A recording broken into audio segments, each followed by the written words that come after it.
Yeah, and my mom is watching this because the main character is told, put the gun up to your forehead, shout persona, and go to blow your fucking brains out. And on the other side, it's a cool, like, shatter of glass being like the shatter of your psyche as you summon your persona. But all my mother sees is just like 5 teenagers being like, persona! And she was like, give me this fucking game back, man. Give this shit back. Hello everybody, I'm Pax and this is Brotakus, the show where some hot nerds who love anime do a deep dive on what is and isn't worth watching. We believe you don't need a major in anime studies to enjoy this wild, beautiful, strange art form, and we are so lucky to have you on this journey with us. Thank you everybody for the feedback we've been getting on the Ultimate Anime Daddy tier list. We're greatly appreciating the discourse that is emerging, and thank you everybody who's continuing to send us death threats about the Demon Slayer episode. We love it. We consume the pain and rage, and it makes us stronger, so thank you very much once again from the whole Brotakus team. But today, we have a very special episode for everybody because we are having on the Twitch maverick himself, DataDave. DataDave is a charismatic, wonderful, sparkling, bright like the stars in the sky Twitch streamer, voice actor, and adjunct professor at Morehouse College. You could check out DataDave on Twitch for voice acting over web comics, for a current Mass Effect playthrough, different games all the time. Amazing personality, great community. Dave, how you doing today? I'm doing great. How are you? Very, very, very well. It is the odd sunny day here in Western New York, and so I'm super appreciative of that. So, starting off, first of all, with everything that you're doing, I just need to ask, because I thought I'm a busy person. How the hell do you manage both being an adjunct professor in computer science and having a regular Twitch stream? What is your day-to-day like? Man, you get a checklist, like a little notebook, and you just write down everything you gotta do in a day and just knock it out, But it is a crazy schedule, Most of my morning consists of like teaching prep work, doing that, but sometimes I have to make a video, I gotta be ready for stream. But the way I balance it, honestly, is that the way I look at it is like, what's funny is I don't really play video games outside of streaming. That's my game time. When I hit 7 o'clock, I'm live, but that means I need to knock out everything else before that, So that's auditions, teaching, getting the work done, preparation. 7 o'clock hits, hey, I can do whatever I need to do. Let me stream, have fun. So it's a hectic schedule, but it's fun to stream. Work is work, but fun to stream, and voice act, of course, too.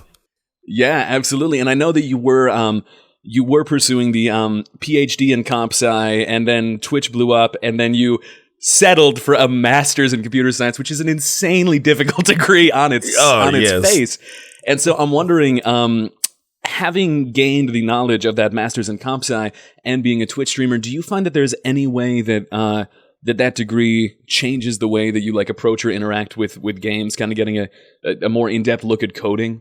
Well, I'd say, like, at least coming from computer science, I'm a very logical guy, and through getting through games, and, I always play on the hardest mode because my chat will say, hey, you won't play on the hardest mode now? I'm like, sure, I will. Just finding how to logically get through these things. So I say maybe coming from that aspect kind of helps. And then even Twitch stream, there's been times where I give a bunch of advice to students and people like, hey, I want to do CS, being able to give that perspective from, I teach, you should do this. I teach, you should check out this, So it helps from the communication sides for people that are current college students or going to college. And then again, just logically how we get through this, because this is difficult, Yeah, absolutely. Have you had any interactions with students who also watch your Twitch stream? Oh man, it's the most hilarious thing. I remember one time, there are 2 instances. Can I share both? Yeah, the first one was my first day going on campus. Like, it was my first day there. I'm getting accustomed to the school. And I walked by and one was like, DataDave. I was like, who are you? It was funny. I was like, who are you? Like, how do you know I am that? He's like, oh my God, watch your Twitch stream. I was like, oh, okay, who are you? And then he told me his username was like KVNB or something like that. And what was funny is he's like, I watched your Xenoblade 2 thing. And I'm like, this is my first day here. He's like, I knew you were moving to Atlanta to teach, but I didn't think you were teaching here. And I was like, oh, that's cool. So that was actually, ironically, one of the students in multiple classes of mine. He did really well. Great student. I think the most hilarious moment I had on Twitch was like, you didn't turn in your assignment. It's due tonight. He's like, all right, I'm leaving your stream. I'm going to go knock that out. So that was a really cool interaction. That was a really cool interaction, being like, oh my God. Or like on Twitch stream being like, you got to study this type of stuff for the test. I hope you're doing it because I'm streaming. I don't have to take the test. So that those few moments was the first one. I love that. That was a very cool like interaction, like viewer, you're teaching. Second one, there's been a couple times where students pop by like, Professor Dave. I'm like, oh, you're a student of mine. Y'all probably discussed that I stream. And, they just kind of chat and chill, So that was really dope. It's awesome. And have any of your students been inspired by your Twitch stream to kind of like reach out on their own, ever get like asked advice on the stream? Oh, yeah, plenty of times where they just say, hey, I'm looking at the stream and can I do this? Not give them the same advice I give to anybody. And if anybody else wants the advice, stream what you like, find what works. And whenever you find that niche of what works, I mean, it's a whole topic on Twitch growth because like, it gets to like, hey, I found my niche. Let me grow in this. You'll grow in it. But I think a variety streamer is more so for like longevity. You know what I mean? Yeah. So it'll be smaller if you're variety, but those people that will watch you for anything in those variety streams versus niche, you'll grow, but you're in your niche. That's a whole topic. Oh, yeah, absolutely. And I know that we could definitely dive deep into that. But for people who are interested in streaming, I would definitely say just Google DataDave interview because it seems like you've talked with a ton of people and given great advice about accruing viewers, different incentives for subscribing, things like that. And so all super, super important there. Now, throughout this, we talked a little bit ago about your voice acting career, and you mentioned that part of you, with COVID going on now that some people are coming back into studios, that part of you, and excuse me if I'm putting words in your mouth, will sort of miss the more remote demands that COVID kind of put on the industry. Can you kind of talk about what working as a voice actor has been like during this this plague? So for me, I started probably, we'll say 2-3 years ago. Time flies. And, I recently moved into my own house probably about, we'll say less than half a year ago. And one of the first things I wanted in my house was like, I want a studio. Like before I was at my mom's house, like I had like a shower curtain, put up a whole bunch of paddings on her walls in my room and stuff. And I recorded it. It sounded amazing. But it's like, this isn't professional, but I would give you professional quality. But now that I have like an actual studio in my house, there have been so many opportunities, video games, commercials that were like, we are remote now, you can audition. And some of those have actually landed. And I'm like, wow, like now that it's remote, I could try out for this game. I could try out for this. I could try out for this anime, But the thing is, I feel that, and this is just me, I'm in Atlanta, Georgia. Like a lot of anime such as recorded in LA or Texas. So that means like, hey, let's say I get an audition. I might need to go fly to audition, maybe not get it, But of course, I haven't done that yet, but I'm saying that's just kind of how it is. Since it's gone remote, a lot of people can audition. That's the access I've had. There have been plenty of voice acting studios like, oh my God, well, I usually have classes in person. Let's do classes online. I have access to that. You know what I mean? Yeah. So I hope that they take the remote options and keep some of them, especially because that's more auditions for me, more opportunities and more classes that may be LA exclusive, So I'm hopeful. No, because it gives people like me access at the same time. It's like I have a studio here. I can record. I can do whatever you need. Yeah. So do you have a sense that the industry might be kind of taking the fact that there's maybe been a little bit more decentralization, maybe decolonization in terms of who gets to audition and who gets to learn these things? Do you think that that's something you're optimistic the industry is going to kind of get to move forward with? I feel that some places are definitely going to take that route and just say, hey, we can get everything we need done without bringing people in. We could just have them do it from their own place. Because a lot of people, when COVID hit, still going on, please wear your mask. But, a lot of people, when COVID hit, they were like, well, we only can record at home. Let's get a studio. So most voice actors got some form of studio in home. Mm-hmm. Yeah, absolutely. So I'm hopeful. Awesome. And last thing on this topic, but I would be so remiss if I didn't ask. We're doing a voice actor roundtable also this weekend, and is there any question that you think would maybe be overlooked, or I guess how I'll phrase this is, what is a question that if you were participating in something like this or speaking on the subject of voice acting, that you wish you would be asked, rather than, maybe there's a bunch of questions that are kind of bog standard, like, what's it like to voice act? How'd you get into it? What's something that you think is a little less shine? I'm trying to think. I guess a question would be like, what are the keys to really landing these auditions for those that want to get into it? And if I could just chime in and to answer it, what I've been told from my coaches is just acting. So there's plenty of times I'm like, oh my God, it's anime. Let me overreact and let's do this. It's like, it's not about that. It's the key to acting, and I'm no acting professional, but from what the key to acting is making it believable. You know what I mean? Like, how would they realistically respond to the situation and making it believable, which, believe it or not, is just how would you react? If you had to say these lines, if someone was like, I want to fight you, would you be like, I don't want to fight you. I don't got time for this. That's a realistic reaction from you. Or like, oh, I don't want to fight. I'm scared. If however you would react, deliver that line how you would do it, because it's going to come off genuine if it's you. That's kind of how you land. The key to acting, auditioning, and all that other stuff is just being believable, which is being yourself. And that lands you so many roles because each and every one of us is so unique. Like, let's say someone's like, I'm gonna fight. You would probably be like, oh, I'm scared of a fight. Not you, but just anybody might be like, oh, I don't want to fight. Me, I might be like, I don't got time for this. But both of those are realistic reactions. But give your realistic reaction with the lines that are said. So just act. That acting is just being yourself.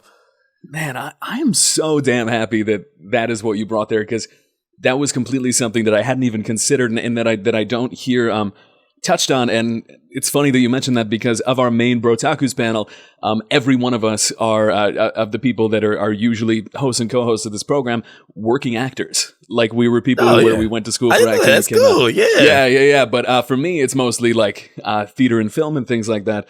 Same thing with my co-host. And something that gets really drilled into you in like a classical acting program is that a super common mistake that people make when they are portraying like a villain or someone who's like distasteful or xenophobic is that you can tell through their acting that they're kind of caricaturing that person, or that they have a distaste for this. But the real kind of depth comes for how can you make it clear that this person really does believe naturally and fully and convincingly in what they're saying and what they're feeling.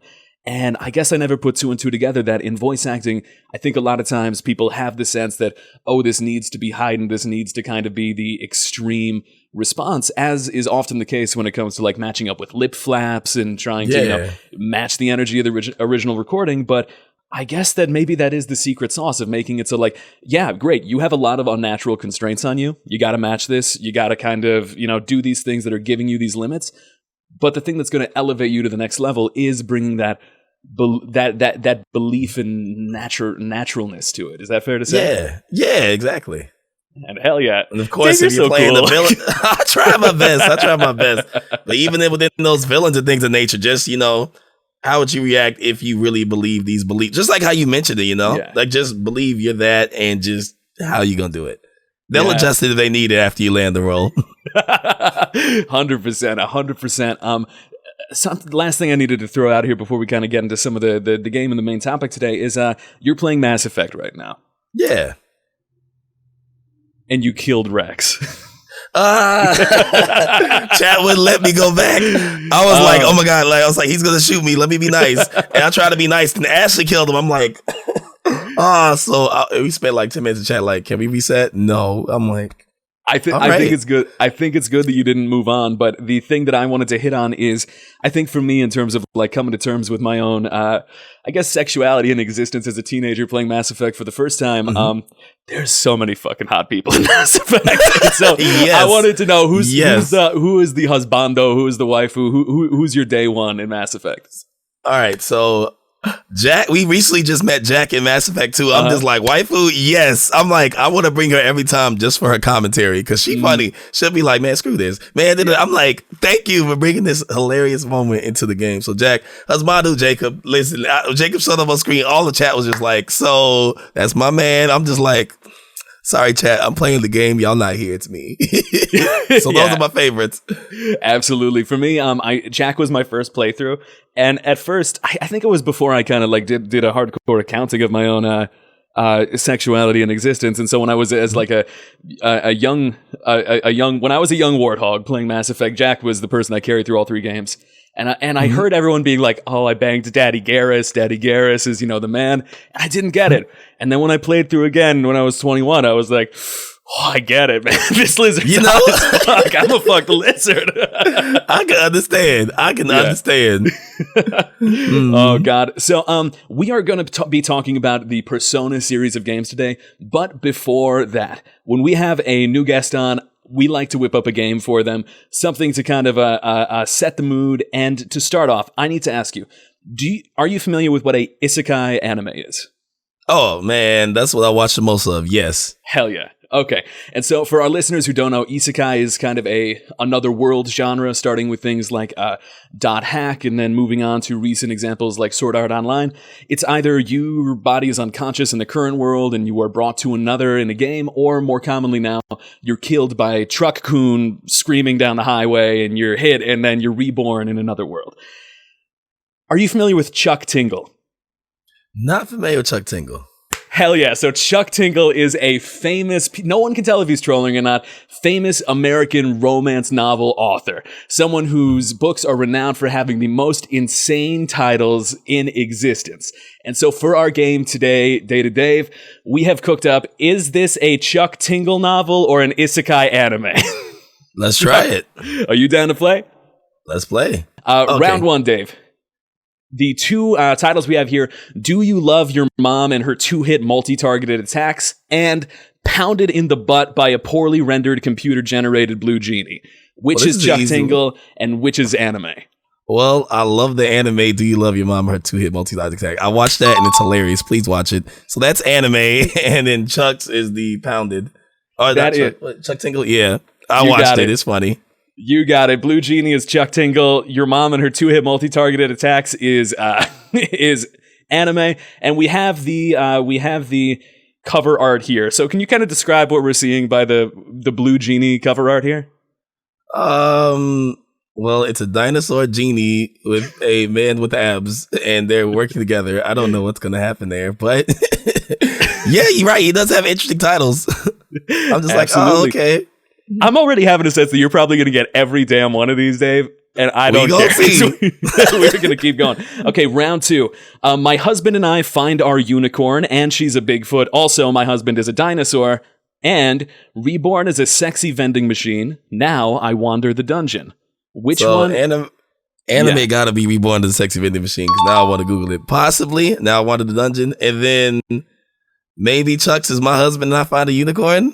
This is what happens when we have real otakus like Dave on the show. You are nailing it. Reborn being the keyword here. We have reborn as a vending machine. Now I wander the dungeon, and my husband and I find our unicorn, and she's a Bigfoot. Also, my husband is a dinosaur. And Dave, what are we seeing in this Chuck Tingle novel cover? Oh man, so he really likes dinosaurs. That's what I'm learning. You got the long-necked dinosaur looking, and then you got Bigfoot being like, "Hey, what's up, wife?" And the wife's just like, "I'm hot." So that's what I see. Yeah, and the real human hands on this the dinosaur husband back here is what is kind of giving me the creeps with the long CEO being like, "What's going on? Let me just look all the way over." Absolutely. So round two again, successfully won in the win column for Dave. Round three. This is going to be our last round. So round three. Title number one: I'm gay for my living billionaire jet plane. And Title 2, The Hero and His Elf Bride Open a Pizza Parlor in Another World. Anime is The Hero and the Elf Bride. I'm gay for my living billionaires, Chuck.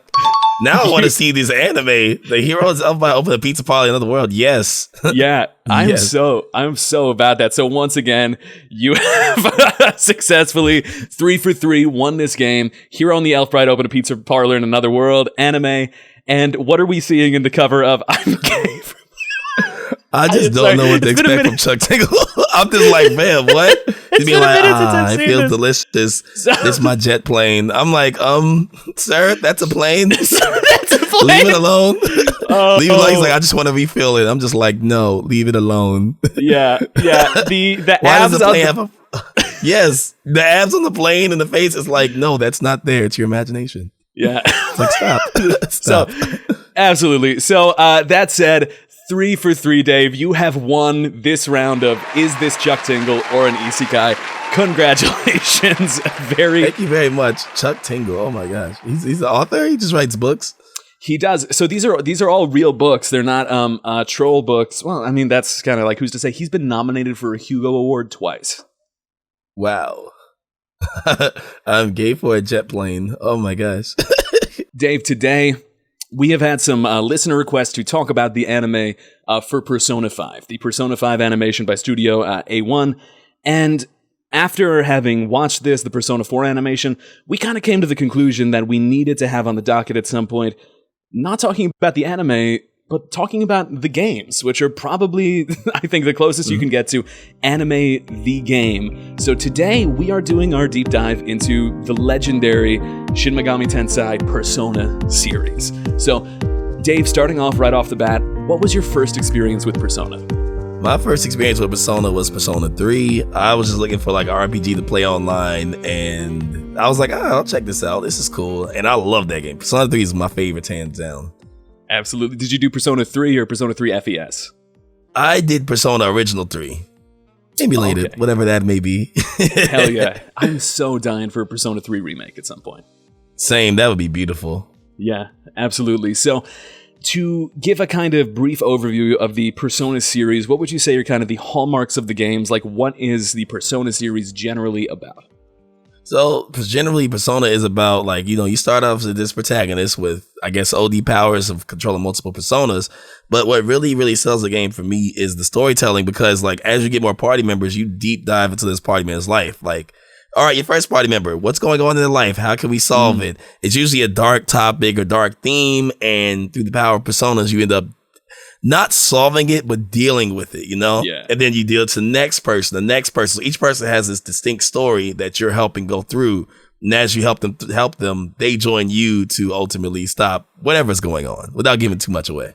Yeah, absolutely. And I think that maybe our main game we should both talk about here, I think it would make sense if we focus on Persona 5 to kind of talk about, because I think that that's really story rich in terms of the concept of the Phantom Thieves, right? Mm-hmm. Yeah. So, talking about Persona 5, which is the game that I think moved this from more of a niche weeb title where it was like, oh, hey, there's this game that's like part dating sim, part high school simulator, and then you get to like, it's like mature Pokemon with guns afterwards. It's something basically where like, if you're like, hell yeah. But like, if all of that sounds like a little too much for you, I think you're a little reticent to join. But we're at the point now where Joker's in fucking Smash Brothers now. Exactly. Like, it's really blown up. It's gone from niche to like really like, you don't know Persona? Persona's great.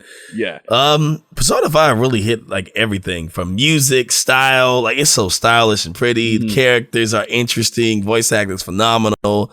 You know what I mean? I think the most hilarious thing is, I think Ryuji's voice actor added in a yeet on the dub, actual dub, the anime. He was like, ooh, I got to add this in and they let me keep it. Yeah. Because it wasn't on script. He was like, oh yeah, yeet. And then it stayed. So like, it's become very, I use the word modern, but maybe like pop culture maybe now. It's great. Yeah. And so these all take place in Japan, these games in which you are a usually silent protagonist, right? I don't think the text doesn't speak at all. The anime, but beyond that, no. Yeah, and so in Persona 5, you are your silent protagonist whose canon name is Akira, but you can name it whatever the hell you want.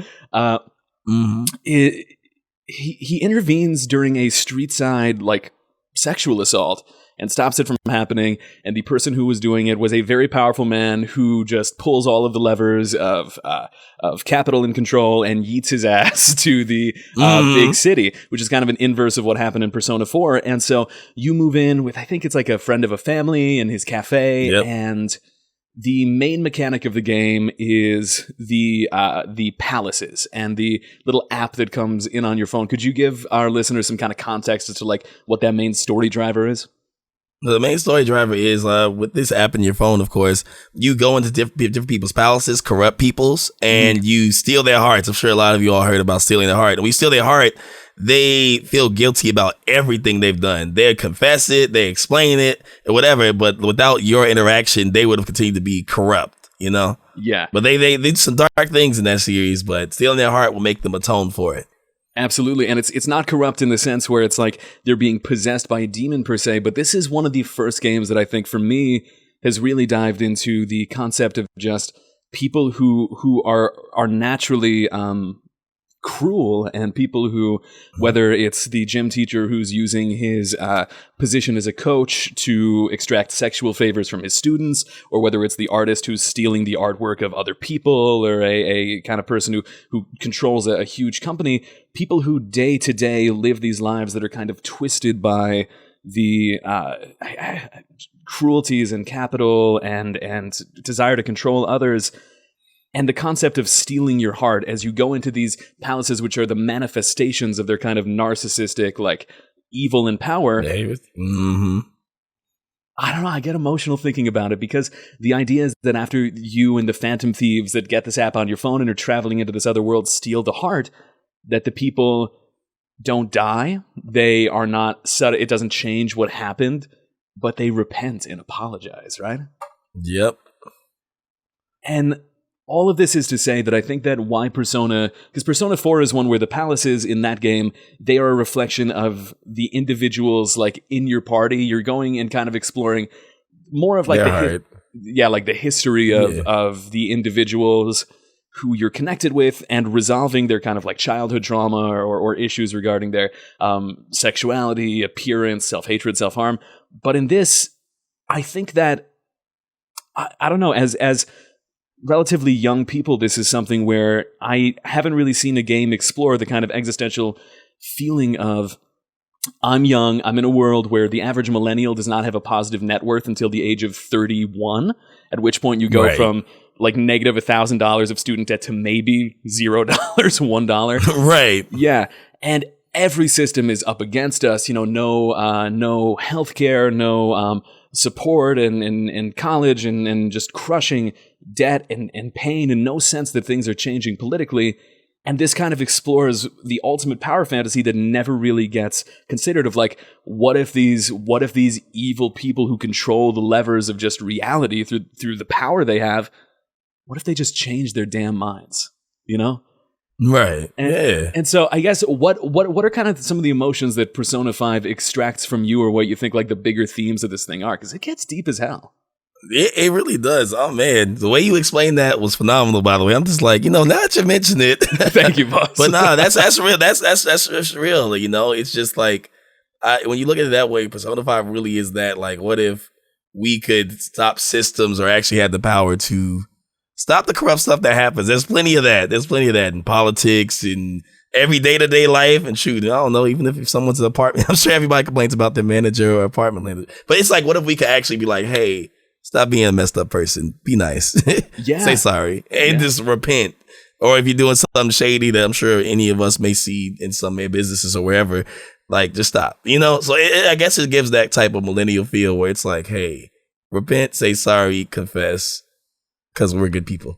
Yeah. And so I like that. The emotions was good. I like that. Yeah. And I guess in what you were saying, something that you just hit on that's unlocking something in me is the fact that there's a real person underneath. That there's a real person in there. There's potential for, because I don't think that these games really do dive into like, how did like Kamoshida, the gym teacher, become such a fucking evil guy? Right. Nor do I think that they need to justify why someone would, nor would it be smart that to way. Yeah, to be like, well, this is why this person chose to become in childhood. It's just like, this is how you are. Say sorry, change, confess. Yeah. And so I think that why this feels like an ultimate power fantasy is because it feels so impossible in the day-to-day that someone like Martin Shkreli, who made like insulin doses 600 a pop, would like one day come out and be like, hey guys, I really thought about it and my bad. Instead, he's just like, I'm buying the only new Wu-Tang album. I'm going to set it on fire. I love being a demon. And like, exactly. Yeah.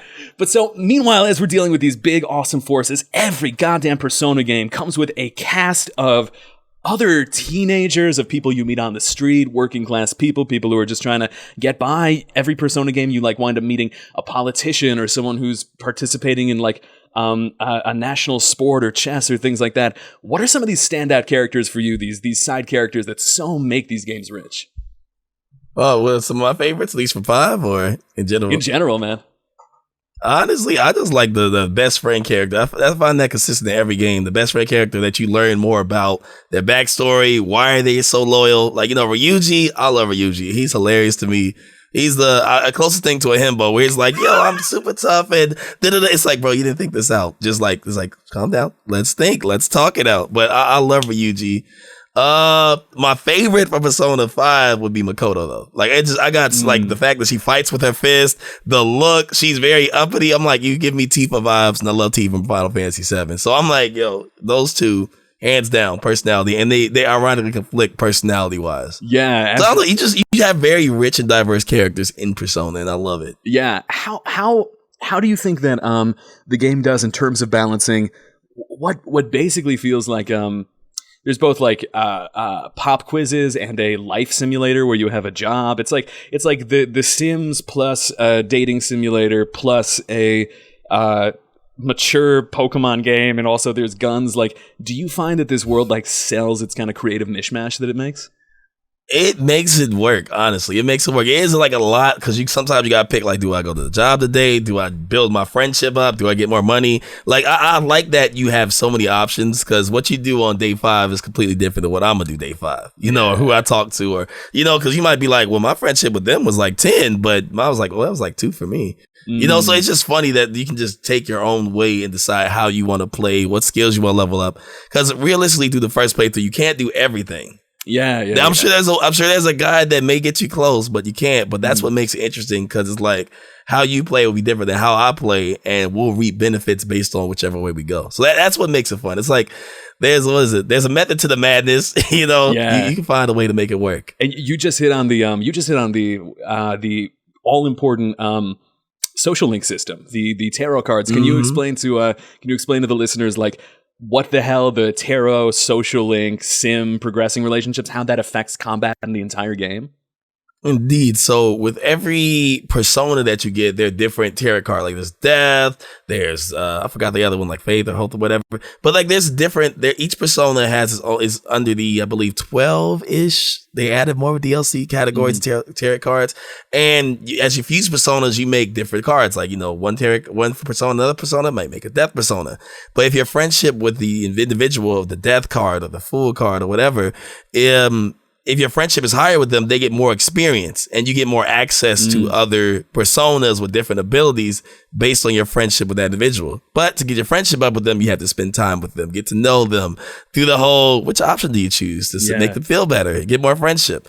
So the higher your friendship is with a person with the associated tarot card, the stronger those personas will be, the more you unlock. And if you get like level 10 with one of your party members, their persona evolves and it gets new abilities. So, it's just the tarot card system or that dating sim aspect really, really makes it plays well in the game. Yeah. And it brilliantly, in a way that it's just kind of like game design masterclass, makes it so your main character is in Persona 5, your pseudonym is Joker, which is a reference to in Persona 2, the main villain was a serial killer named Joker who wore like a paper bag and was just a crazy fucked up dude. But your Joker is someone where at the start of all these modern Persona games, you're kind of revealed in the moment that your persona awakens in the most delicious fucking cutscenes of just like, holy shit, of the mask rip in Persona 5, dude. Like, exactly. So amazing. Your character is revealed as being special because you are the wild card. Essentially, you're the only one in the party who can capture and use these new and different personas. And so this social link system, in a way that other games would kind of just make like a boring personality test at the start of the game, through your personal predilections about what characters you like the most, what social links you as the player prioritize, you in turn get driven to different play styles and different personas who match the characters that you as the player are starting to fall in love with. And then as you start to use them, you just want to increase that relationship even more because going out for coffee, going out to burger, doing that eating challenge with your homie ups that stat even more. It's this gameplay loop that I just never get tired of, man. I feel that completely. Have you played Persona 5 Royal, the remake? I played a bit of it, and it did make a huge improvement. And if anybody wants to check out Persona 5, please play Royal. I had a hard time going back through it, because I was just like, I just want to play the new stuff, Yeah. So I'm slowly getting my way through it. That would be such a great option if they could let you kind of like skip ahead New Game Plus style. Especially if you have it. Yeah, because I have friends who've played through Persona 3 and Persona Royal like a total of like 3-4 times, and they just love it. And I think it's great when you have that comfort game, but I just like... Something we haven't mentioned is these games are long as fuck. Yeah, and it's like, look, I would say so much time going through 5. You come out Royal, I'm just like... The new stuff is great. It really, I highly love the game, but I'm like, it takes a while to get back to what I want to see. You know? But I hear only good things. 100%. So you're speaking to a new person because we're already sold. We love this game. And this new person is asking, should I play Persona? Where do I start? What do you say to them? Persona 5 Royal. And if you love it, then deep dive into what is 3, what is 4. Because it's the stylish and I think the most welcoming one. Like it just has everything you can have from like the music, gameplay, options, everything. Yeah. Was 5 your first one? For me, my first one was 3. Gotcha. Now 3, it has not aged terribly at all. I think that it, especially in terms of if you want difficult combat, might even be a little better for you if you really want to dive into Tartarus there. But Persona 5, like, we're talking about how good the visual style is. I don't know if my mind contains the words to kind of describe this rather than like, holy shit, but like, how do you describe the color palette, the UI? Like, like, do you have any words? You said it beautifully. Holy shit. Yeah. Everything they did, even from the pause menu and how they even hold their legs, you know, I'm just like, everything about it stylish. I remember speaking to the doctor in like in the game, one of the nurse actually, doctor there saying, and like she just literally when you go, yes, the hot goth nurse, and then when you try to buy options for her, she like puts her legs up and just sits on the side. And I'm just like, why is this so pretty? I love this. Yeah, everything about it's beautiful. Yeah, everything. And the all out attacks for me, that was the moment during this game because Persona, the act of the Oh, you know what? Actually, I'm speaking to a professional Twitch streamer. So let me ask you, the combat system, the kind of linking of weaknesses and using guns and melee into personas and then linking up to the all-out attacks. How do you build and fight, and what makes the combat so addictive? Man, it's just identifying what weaknesses they have when you usually don't know. Just like any other game, you're like, let me figure it out. That trial and error to be like, oh, that weak against lightning? Switch to lightning persona. Oh, let me switch to fire persona. Let me switch this, you know? That's great. And working with your party members. So it just is fun. 100%. And as you link it, if you ever, if you use the enemy's weakness, they then get knocked down on their ass. And if everybody's on their ass, you do the all-out attack. Which looks really cool. It's just, and then don't forget they do different. Like when if the all-out attack takes out everybody, it does a stylish picture pose based on whose turn it was. And the blood that spray, looked cool. Man. Yeah. Yes. Yeah. So I think this might be the most stylish game I think ever played. Like, I don't know if that's fair for me to use those words, but like everything about it, it's something where I thought Persona 4 was gorgeous with like the golden and yellow color palette, but this game is all about reds and about the deep reds and the text of the UI boxes, and there's not a single menu in this game that just has plain text. It's something where you feel cool. They feel like a JoJo's character while playing this, and it's so rewarding. That's perfect. The perfect explanation too. Yeah. Just give me over the top and stylish. Yeah, 100%, 100%. Now, talking about the places for improvement with Persona, I think that broadly the things that we can complain about are things that like are fixable. But one thing I wanted to kind of bring up first is you were talking about like more diversity in terms of like sexuality, appearance, ethnicity. What are some steps that you think that the games could like take to improve in that realm? I think for me, definitely diversity starting out because, you know, like I know a lot of these games are based in Japan. There's not many black people in Japan, but like every time there's a black character in the games like this, especially, you know, Square, Atlas, everything, it makes me overjoyed. Like I love being represented in games. Like you just give me one character. We spoke on it a little bit earlier, but I think it's called Stranger's Return Final Fantasy Origins.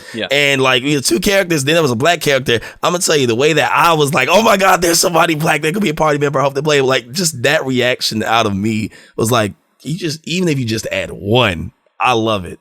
And I would love to have a black party member Persona. I would love to audition to voice act for it. Persona, anyone listen to that? But like, it's just, I love that representation. I feel like that's lacking at least in 3, 4, and 5. And I love these games dearly.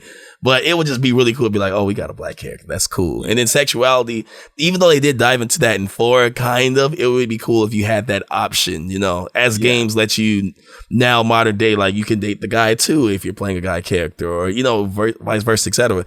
So that would be nice. I feel like that's where they could improve at. For sure. Yo, 100%. I'm so glad that you brought that up because I think Persona 4 had a really, it had a open trans character who, like the detective character, which It's been a while, so like I cannot speak at all if like the modern day language holds out, but all I remember is being impressed by the portrayal at the time.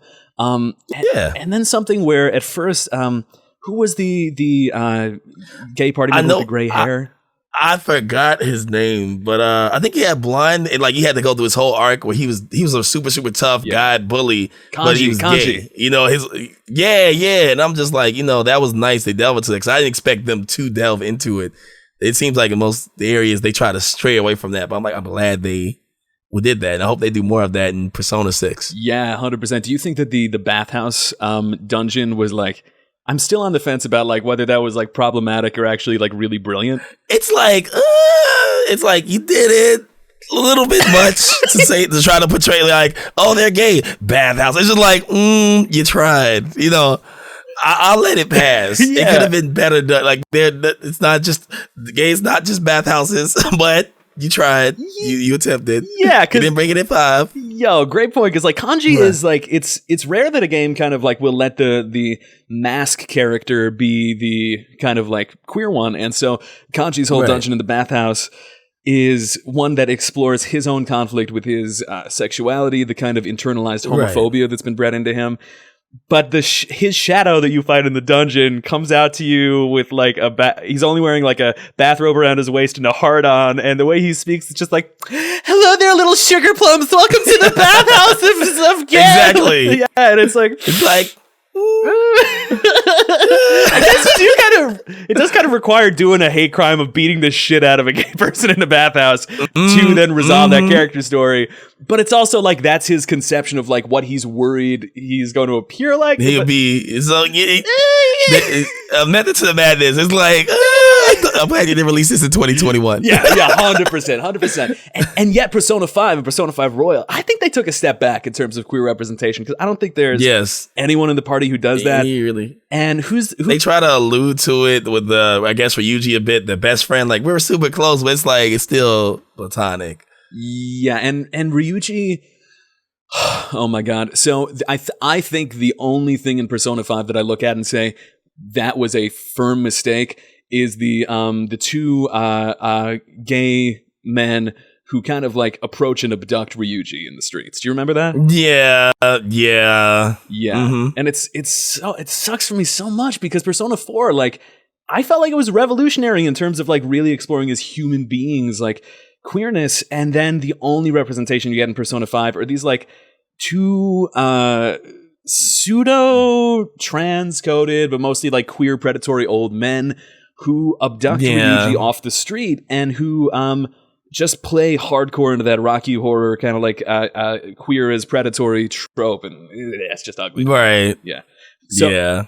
So man, you are cast in Persona 6. What character do you want to play? Are you playing the himbo? Are you playing the badass? Or is it a speaking MC? Ooh. What's the dream, man? If we could speak this into reality for a second. If I could, give me a Ryuji-like character. Give me the best friend that I could be over the top, do the most, be like, oh my God, it's like, you didn't think that through? Like, I love those type of characters. They can throw the one-liners. They can be over the top. They could be yelling. Like, it's just so much fun to embrace a character like that. Absolutely. Do you have a broader wish list of what you'd want to see in a Persona 6? Like your dream game? Man, dream game. Well, you already know diversity, everything with sexuality, of course. But I think the next game, let's see.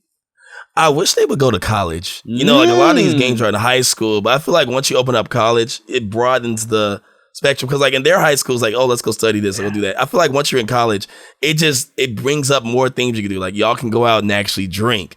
There are adult topics and themes you can hit. College is so broad. Like, what do you want to major in that could affect your persona? Like it will be a different level because you're in high school. You know? Yeah. You have to do this. If you're in college, you're in the dorms. How many people can you interact with? So I think that'd be cool. Hell yeah, that's a good move. I think that's a really strong recommendation, and that is now on my dream list. I was wondering like if a country move would make sense at some point. But I think that a college would probably accomplish a lot of that too. Oh, you could have exchange students, dude. You could have exchange students. Exactly, foreign exchange. So that could be a party member too. Be like, hey, I came from the U.S.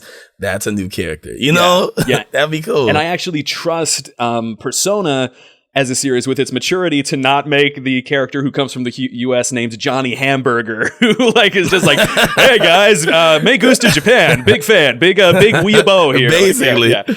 Exactly. I like anime. It's like anime. You mean? Yeah. Oh Jesus. So I think I missed the moments to explain my first connection with Persona 3 and all of what it explains to me, but do you mind if I kind of give my origin story real quick with this? Sure, go ahead. I'm all ears. All right, thanks, man. So the year is like 2008 or something.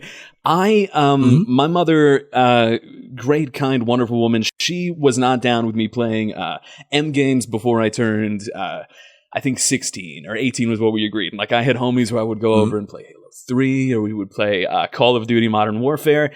And the most mythical, magical moment of every month was when the beautiful Bible of Game Informer magazine would be delivered to my house. And I would get to read the hype of like, BioShock, what? This is going to be the best game of all time. Oh my God. And when I saw anime the game as someone who like I would catch on Toonami, like Rurouni Kenshin and Dragon Ball Z and Sailor Moon, that was what got me where I'm like, oh my God, you could have anime and video games. Those are like my two favorite things. What the fuck? I begged my mother. I researched the hell out of Persona 3 FES online. It was when FES was coming out, and I say, "Mother dearest, there is a new computer game coming out that is about the complexities of being in high school. And considering that I'm heading there very shortly, I think that to get to explore club life and friendships, it would be." And she's like, there's an M on this game box, James. I'm like, oh yes, but I'm sure it's for tobacco use and, the maturity of being a high schooler. Just like whatever. I sold it with, man, I did not know how the fuck personas were summoned in that game. It's all that it's a little pew, like, oh, they shoot themselves. This is dark. Yes, because my mother's like, okay, fine, I'll get it. And like, oh, it was the best day ever. I was like, yes, I get to play an M game. I put it in. And my mother's like, okay, I'm gonna watch for a little bit. I'm gonna see what's up with this. And the way how do they summon the personas in Persona 5? Because Persona 4 was the glasses. Do they have a specific thing? Wasn't the mask in 5, if I'm not mistaken? Just kind of, you know. Or ripping off the mask, they can summon That's them. Exactly it. And Persona 4 was like, you have Persona glasses. Cards, and you're right? Like, yeah, to shoot cards. Yeah.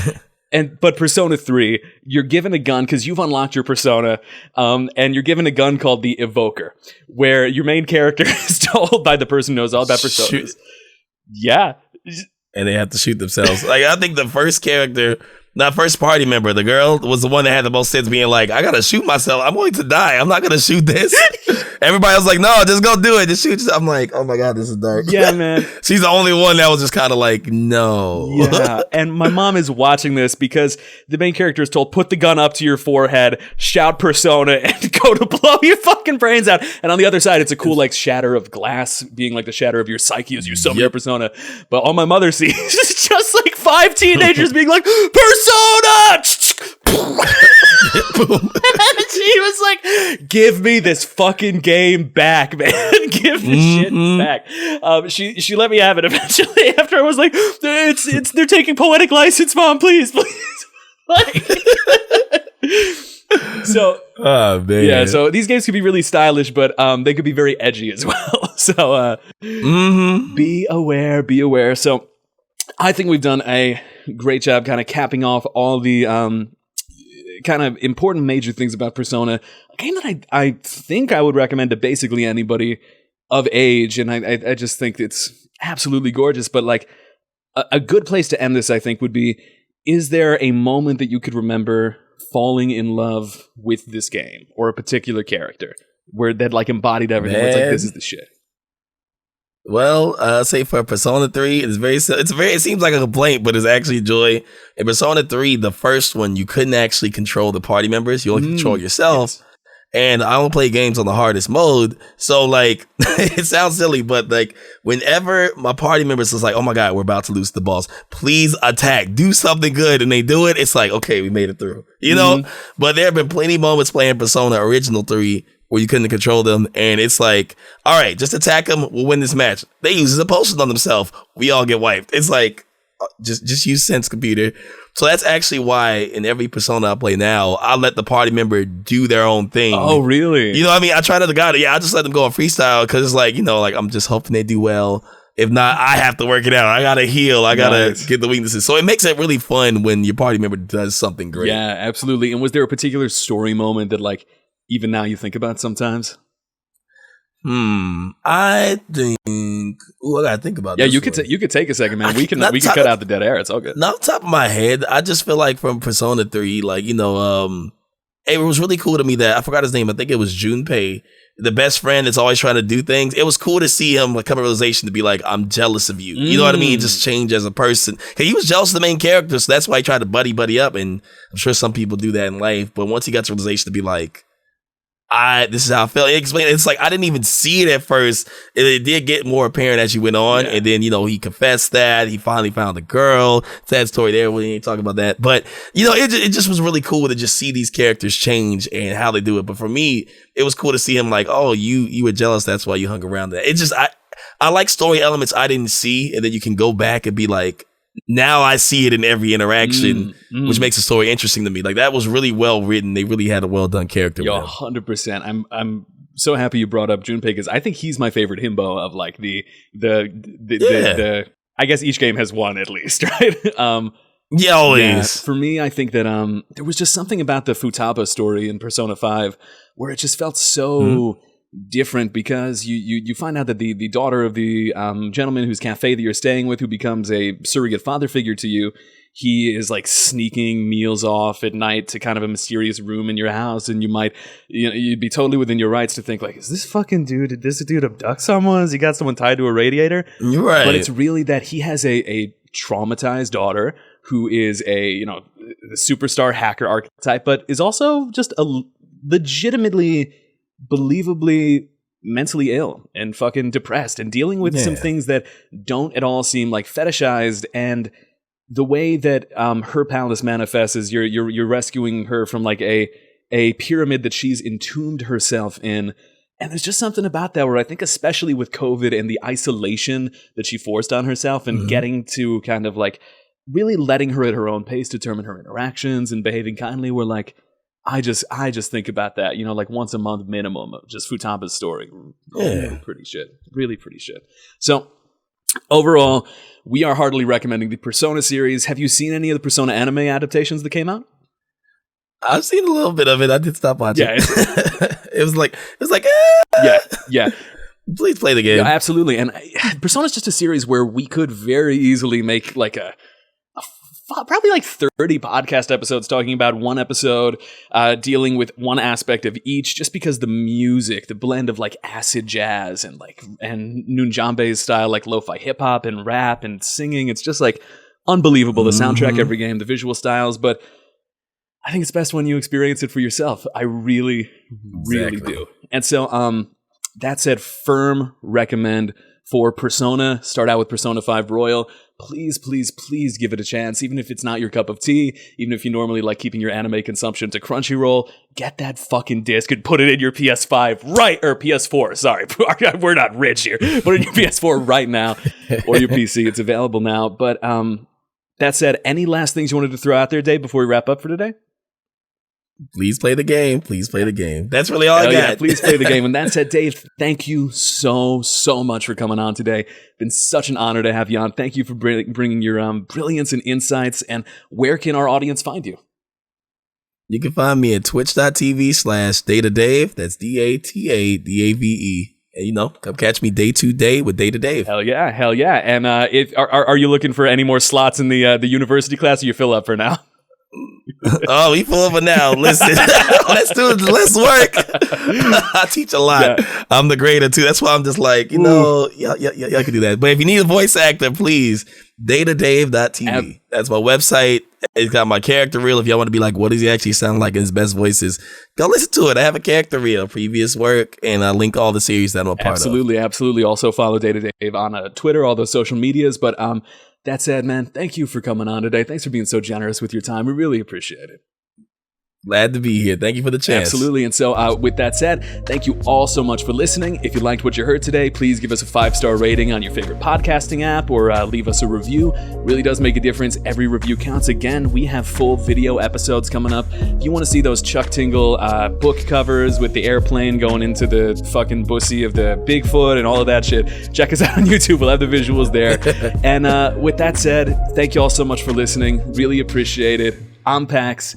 And this has been this week's Brotakus. We'll see you next week, y'all.